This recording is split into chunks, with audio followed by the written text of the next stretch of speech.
रजनी को बचपन से ही पेंटिंग का बहुत शौक था।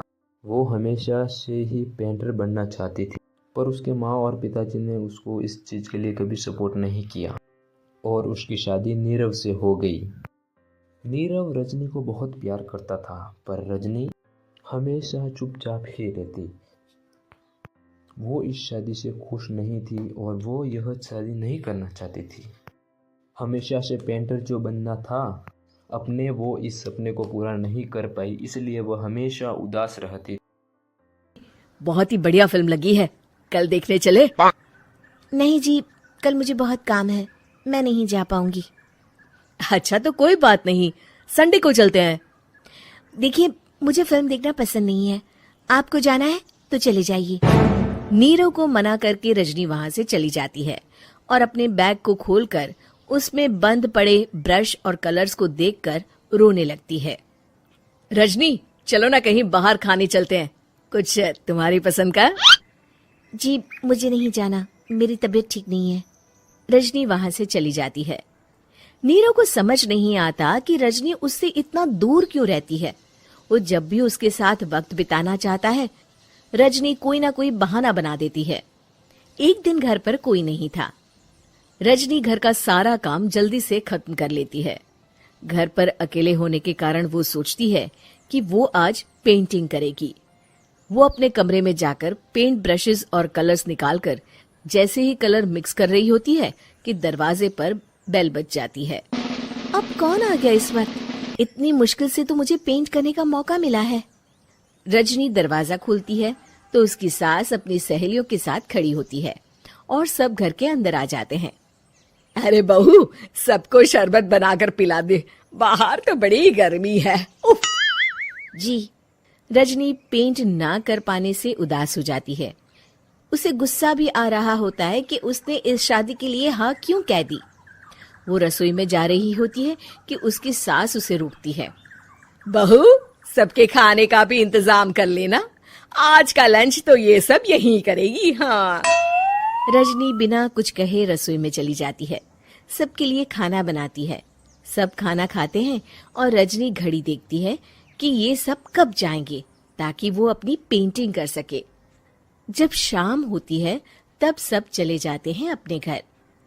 अरे बहू, सब तेरे खाने की तो बहुत तारीफ कर रहे थे, सबको बहुत अच्छा लगा खाना। आपको मुझे सुबह बताना चाहिए था ना कि आपकी सहेलियां आ रही हैं। पता भी है कितना वक्त लगा सारा खाना बनाने में। अरे बहू, तू ऐसे कैसे बात कर रही है मुझसे? तो और कैसे बात करूं?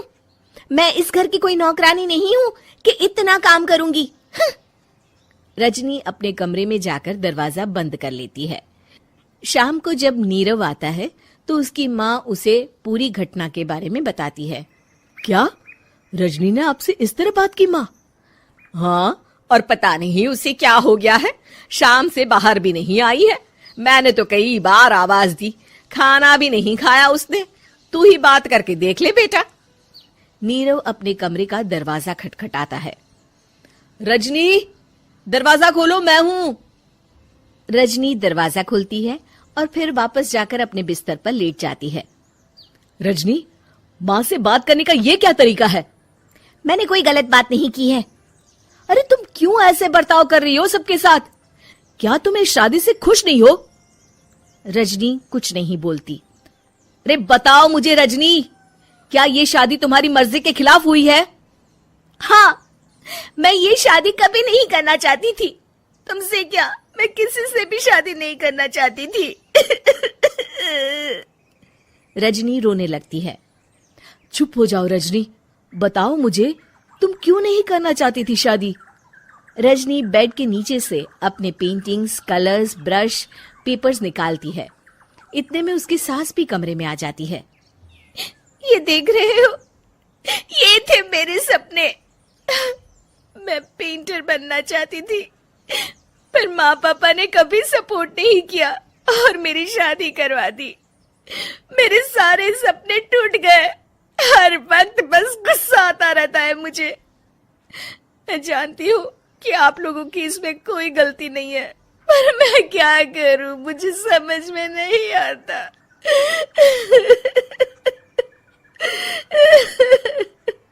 रजनी फूट फूट कर रोने लगती है। मुझे माफ कर दीजिए, आप दोनों के साथ मैं बहुत बुरा बर्ताव कर रही हूँ। अरे रजनी बेटा, चुप हो जाओ तुम। नीरव पानी लेकर आता है। ये लो पानी पियो और शांत हो जाओ। रजनी पानी पीती है और उसकी सास पेंटिंग्स देख रही होती है। अरे नीरव, हमें तो पता ही नहीं था कि हमारी बहू कलाकार है। अरे कितनी अच्छी पेंटिंग्स बनाई है, देखो तो। ये वाली तो मैं अपने कमरे में ले जाऊंगी। आपको ये पेंटिंग्स अच्छी लगी? अच्छी नहीं, बहुत अच्छी लगी। और तुमने हमें बताया क्यों नहीं? तुम जब चाहे पेंटिंग कर सकती हो रजनी। हम तुम्हारे सपनों को पूरा करने में तुम्हारा पूरा साथ देंगे। हाँ बेटा, हम कला की कद्र करते हैं। हम कलाकार तो नहीं, पर मुझे गर्व है कि मेरी बहू एक कलाकार है। रजनी, नीरव और सास तीनों हंस पड़ते हैं।